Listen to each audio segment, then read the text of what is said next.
اور کتاب میں ابراہیم کا ذکر کرو، بے شک وہ نہایت سچے تھے، پیغمبر تھے۔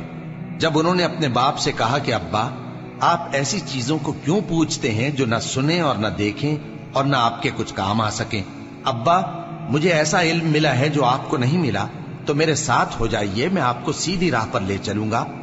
ابا، شیطان کی پوجا نہ کیجیے، بے شک شیطان اللہ کا نافرمان ہے۔ ابا، مجھے ڈر لگتا ہے کہ آپ کو اللہ کا عذاب آ پکڑے تو آپ شیطان کے ساتھی ہو جائیں۔ اس نے کہا کہ ابراہیم، کیا تو میرے معبودوں کے خلاف ہے؟ اگر تو باز نہ آئے گا تو میں تجھے سنسار کر دوں گا اور تو ہمیشہ کے لیے مجھ سے دور ہو جا۔ ابراہیم نے سلام علیکم کہا اور کہا کہ میں آپ کے لیے اپنے پروردگار سے بخشش مانگوں گا، بے شک وہ مجھ پر نہایت مہربان ہے، اور میں آپ لوگوں سے اور جن کو آپ اللہ کے سوا پکارا کرتے ہیں ان سے کنارہ کرتا ہوں اور اپنے پروردگار ہی کو پکاروں گا۔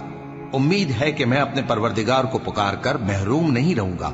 اور جب ابراہیم ان لوگوں سے اور جن کی وہ اللہ کے سوا پرستش کرتے تھے الگ ہو گئے تو ہم نے ان کو اسحاق اور اسحاق کو یعقوب بخشے اور ہر ایک کو پیغمبر بنایا، اور ہم نے ان کو اپنی رحمت سے بہت سی چیزیں عنایت کی اور ان کا ذکر جمیل بلند کیا۔ اور کتاب میں موسیٰ کا بھی ذکر کرو، بے شک وہ ہمارے برگزیدہ تھے اور رسول تھے، نبی تھے، اور ہم نے ان کو طور کی داہنی طرف سے پکارا اور باتیں کرنے کے لیے نزدیک بلایا، اور اپنی مہربانی سے ان کو ان کا بھائی ہارون پیغمبر بنا کر عطا کیا۔ اور کتاب میں اسماعیل کا بھی ذکر کرو، وہ وعدے کے سچے اور رسول تھے، نبی تھے، اور وہ اپنے گھر والوں کو نماز اور زکوٰۃ کا حکم کرتے تھے اور اپنے پروردگار کے ہاں پسندیدہ تھے۔ اور کتاب میں ادریس کا بھی ذکر کرو، وہ بھی نہایت سچے تھے، نبی تھے، اور ہم نے ان کو اونچی جگہ اٹھا لیا تھا۔ یہ وہ لوگ ہیں جن پر اللہ نے اپنے پیغمبروں میں سے فضل کیا، یعنی اولاد آدم میں سے، اور ان لوگوں میں سے جن کو ہم نے نوح کے ساتھ کشتی میں سوار کیا، اور ابراہیم اور یعقوب کی اولاد میں سے، اور ان لوگوں میں سے جن کو ہم نے ہدایت دی اور جنہیں برگزیدہ کیا۔ جب ان کے سامنے ہماری آیتیں پڑھی جاتی تھیں تو سجدے میں گر پڑتے اور روتے رہتے تھے۔ پھر ان کے بعد چند ناخلف ان کے جانشین ہوئے جنہوں نے نماز کو ضائع کر دیا اور خواہشات نفسانی کے پیچھے لگ گئے، سو ان قریب ان کو گمراہی کی سزا ملے گی۔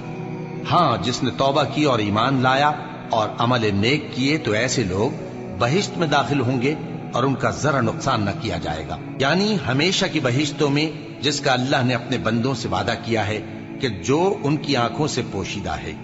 بے شک اس کا وعدہ نیکوکاروں کے سامنے آنے والا ہے، وہ اس میں سلام کے سوا کوئی بیہودہ کلام نہ سنیں گے، اور ان کو صبح و شام کھانا ملے گا۔ یہی وہ جنت ہے جس کا ہم اپنے بندوں میں سے ایسے شخص کو مالک بنائیں گے جو پرہیزگار ہوگا۔